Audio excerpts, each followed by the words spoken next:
নমস্কার প্রিয় দর্শক বন্ধুরা, সাত বাংলায় আপনাদের স্বাগত জানাই। আজ আমি হাজির হয়েছি আমার মায়ের হাতের তৈরি মিষ্টি কুমড়োর একটি বিশেষ রেসিপি নিয়ে, যা গ্রাম বাংলায় খুবই জনপ্রিয়। তো চলুন দেখে নেওয়া যাক আজকের রেসিপি। আমি এখানে প্রায় 200 গ্রাম মিষ্টি কুমড়ো নিয়েছি।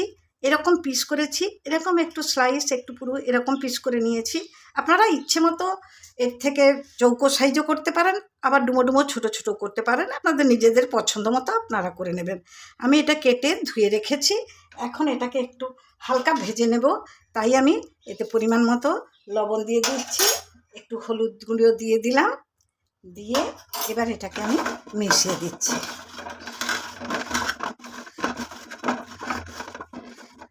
মেশানো হয়ে গেছে, এটা এইভাবেই থাক। ততক্ষণে আমি একটা আগে মশলা রেডি করে নেব। কয়েকটা মশলা এখানে নিয়েছি, সেটা আপনাদের সঙ্গে দেখে দিচ্ছি আপনাদেরকে। এখানে নিয়েছি 1 চামচ সাদা সর্ষে, 2টো কাঁচা লঙ্কা।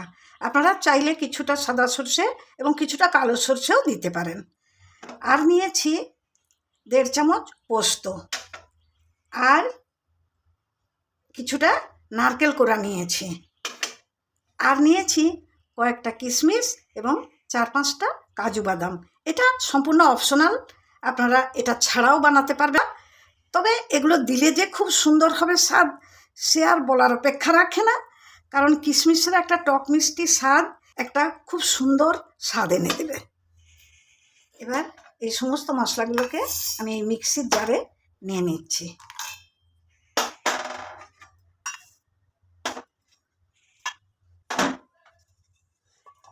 মিক্সির জার বন্ধ করে দিলাম, ফিরে আসবো আমি এটাকে পেস্ট করে নিয়ে।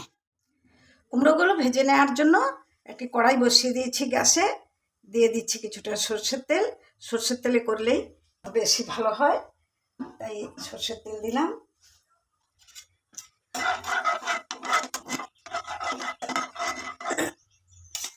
তেল গরম হয়ে গেছে, কুমড়োগুলো আমি ভেজে নেওয়ার জন্য ছেড়ে দিচ্ছি।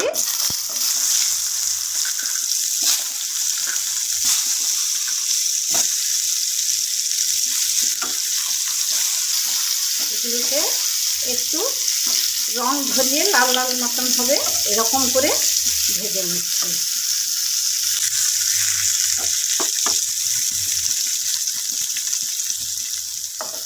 একটু উল্টে দিচ্ছি, পিসগুলোকে একটু হালকা রং ধরিয়েই এরকম ভেজে নিচ্ছি। এটা তো ভাপানো হবে, সুতরাং কুমড়োকে এখানে সেদ্ধ হতেই হবে এরকম কোনো কথা নেই, বরং এভাবে একটু দুই দিক ঢাকা খোলা রেখে এরকম দুদিক রং ধরিয়ে ভেজে আমি তুলে রাখবো। ভাজা কুমড়োগুলোকে একটু প্লেটে তুলে নিলাম। এবার কুমড়োগুলোকে ভাপিয়ে নেওয়ার জন্য আমি এরকম একটা ঢাকনাওয়ালা স্টিলের কৌটো নিয়ে নিয়েছি। এবার ওই কৌটোর মধ্যে আমার বেটে নেওয়া সেই মশলা দিয়ে দিচ্ছি।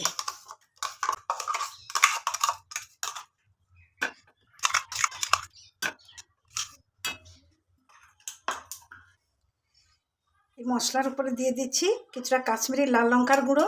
আমি যেহেতু 2টো কাঁচা লঙ্কা দিয়েছি ঝালের জন্য, সেজন্য আর লাল লঙ্কার গুঁড়ো দিচ্ছি না। ঝালটা আপনারা নিজেদের পছন্দ মতোই দিয়ে দেবেন। এরপর এর সঙ্গে দিয়ে দিচ্ছি একটুখানি সর্ষের তেল। অল্পই দিলাম, কুমড়ো ভাজা আছে, আবার পরে একটু দিতে হবে, তাই এবার আমি এটাকে একটু ভালো করে মিশিয়ে নিচ্ছি। মিক্সি ধোয়া জলটাও দিয়ে দিলাম, দিয়ে পুরো মশলাটাকে সুন্দর করে মিশিয়ে নিচ্ছি।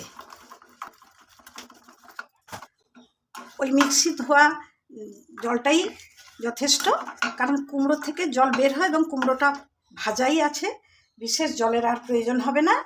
এবার আমি এর মধ্যে এই ভাজা কুমড়োগুলো দিয়ে দিচ্ছি।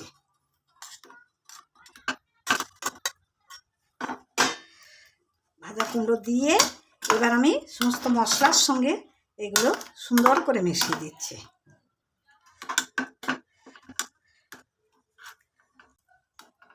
সুন্দর করে মেশানো হয়ে গেছে, আমি আর এক্সট্রা নুন দিচ্ছি না, আপনাদের বলতে ভুলে গেছি। মশলা বাটার সময় যেহেতু সর্ষে ছিল, তাতে আমি একটু অল্প লবণ দিয়ে বেটেছিলাম, এবং কুমড়োতে তো লবণ দিয়ে ভেজেই ছিলাম, সেজন্য আর আমি লবণ দিচ্ছি না। এবার আমি কয়েকটা টমেটোর স্লাইস এর উপর দিয়ে দিচ্ছি, আর দিয়ে দিচ্ছি একটা চেরা কাঁচা লঙ্কা, উপর থেকে একটু ধনেপাতা ছড়িয়ে দিলাম, সব শেষে একদম অল্প একটুখানি সর্ষের তেল দিয়ে দিলাম।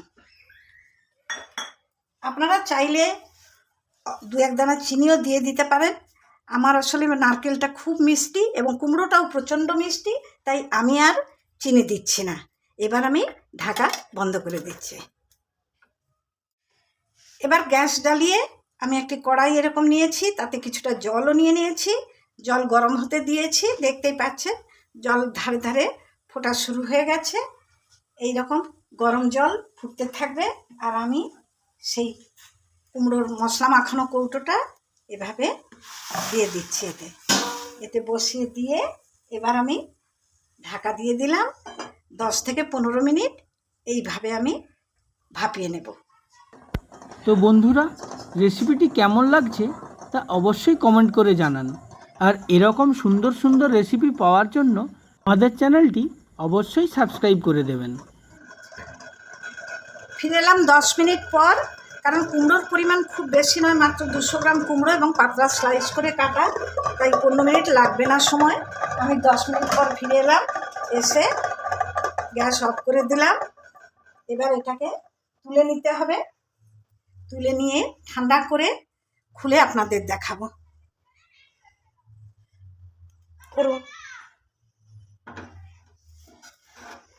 কৌটোটা ঠান্ডা হতে দিচ্ছি, ঠান্ডা হলে আবার আপনাদের দেখাবো। কুমড়ো ভাপার কৌটো একদম ঠান্ডা হয়ে গেছে। এখন আমি একটু খুলে দেখিয়ে দিচ্ছি আপনাদেরকে। এবার এটাতে একটু তুলে দেখাচ্ছি। খুব সুন্দর তৈরি হয়ে গেছে আমাদের কুমড়ো ভাপা, দেখতেও যেমন সুন্দর হয়েছে, খুব সুন্দর একটা ধনেপাতার ফ্লেভার পাওয়া যাচ্ছে। আপনারা বানালেই বুঝতে পারবেন। একবার অন্তত বানিয়ে এভাবে আপনারা খেয়ে দেখবেন, খুব সুন্দর লাগবে।